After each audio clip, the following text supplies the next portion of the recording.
चलिए देखते हैं दोस्तों अगला क्वेश्चन। यहाँ पे कह रहा है रचल ने एक इंजीनियरिंग स्टूडेंट है जो कि एक मतलब एक मॉडल बना रहा है जिसमें क्या है दो कोन लगे हुए हैं, ठीक है, दो कोन लगे हुए हैं उससे अटैच हुए हैं सिलेंडर से। अब उसके बारे में चलिए देखते हैं। कह रहा है यहाँ पे डायमीटर उसका दिया है कितना 3 सेंटीमीटर और लेंथ टोटल दी है 12 सेंटीमीटर। चलिए देखिए इसका फिगर समय जायज ना करते हुए फिगर यहाँ पे रेडी हो गया। यहाँ पे पूरी लंबाई दिया है कितना बेटा 12 सेंटीमीटर, यानी कि यहाँ से यहाँ तक का 12 सेंटीमीटर। अब यहाँ पे जो कोन है कोन का मान कितना है 2 सेंटीमीटर इधर 2 सेंटीमीटर इधर, तो 2 इधर निकल गया तो बचा 4 सेंटीमीटर निकल गया, तो टोटल सिलेंडर जो सिलेंडर है उसका मान कितना आया 8 सेंटीमीटर। अब यहाँ पे हम सवाल को लगाना चालू करते हैं। चलिए देखते हैं सवाल को कैसे किया जाता है। अब कह रहा है फाइंड वॉल्यूम करना है, ठीक है, तो चलिए देखते हैं फाइंड आउट करते हैं वॉल्यूम, ठीक है। तो यहाँ से लिखते हैं टोटल वॉल्यूम, तो ध्यान दिए रहना वॉल्यूम टोटल फाइंड आउट करना है। तो इसमें कौन कौन से वॉल्यूम है, हाँ, तो यहाँ से 2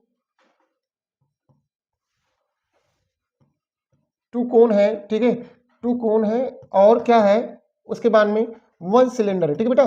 तो यहाँ पे सबसे पहले हम देखेंगे मेन चीज क्या क्या है, इसमें 2 कोन है और 1 सिलेंडर है। तो यहाँ से फार्मूला लगाना चालू करेंगे। तो यहाँ से 2 multiply by volume of cone, volume of cone, तो यहाँ से इतना हमारा हो गया, यानी कि 2 कोन था तो इसलिए वॉल्यूम निकाला तो वॉल्यूम ऑफ कोन लगेगा, और सिलेंडर है तो हाँ वॉल्यूम ऑफ सिलेंडर, क्या हो गया वॉल्यूम ऑफ सिलेंडर, ठीक है। अब इतना तो हमारा आ गया, ठीक है।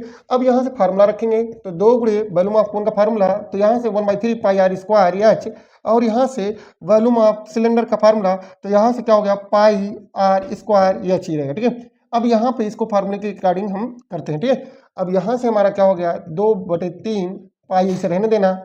आर का मान कितना हो जाएगा बेटा, ध्यान दिए रहना ये 3 सेंटीमीटर था, यहाँ से क्या था, यहाँ ध्यान दिए रहना डायमीटर 3 सेंटीमीटर था, ये 3 था, तो आर का मान कितना हो जाएगा 3/2, ठीक है। तो आर का मान यहाँ से निकालेंगे तो 3/2, और एच का मान कितना है, तो कोण के लिए एच का मान कितना है 2 ही है, ठीक है, तो 2 ऐसे लिख दिए। अब पाई इसको रहने देना, आर का मान इसके लिए भी कितना हो गया 3/2, और यहाँ से स्क्वायर एच का मान ध्यान दे रहे बेटा, सिलेंडर का मान एच का मान 8 सेंटीमीटर है तो 8 लिख दी, ठीक है, इतना हो गया। चलिए आगे करते हैं हम। 2/3 पाई इतना लिखे, और यहाँ से कितना हो गया 3 3 जा 9 और 2 2 जा 4, और यहाँ से 2 और प्लस पाई, और यहाँ से 3 3 जा 9 और 2 2 जा 4, और यहाँ से 8, तो 4 2 जा 8 यहाँ से हुआ, और यहाँ से 2 1 जा 2 2 2 जा 4, यहाँ से 2 से 2 कैंसिल आउट, और 3 1 जा 3 3 3 जा 9, तो इतना हमारा आया। अब इसको थोड़ा सा मिनिमाइज कर लेते हैं बेटा, जिससे कि आपका आंसर आसानी से आए, किसी प्रकार का दिक्कत ना रहे, ठीक है।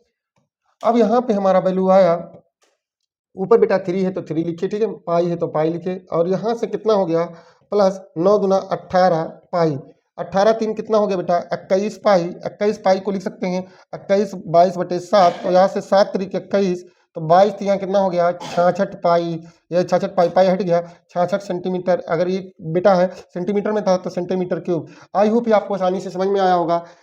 थैंक यू क्लास, स्क्रीनशॉट ले लीजिए।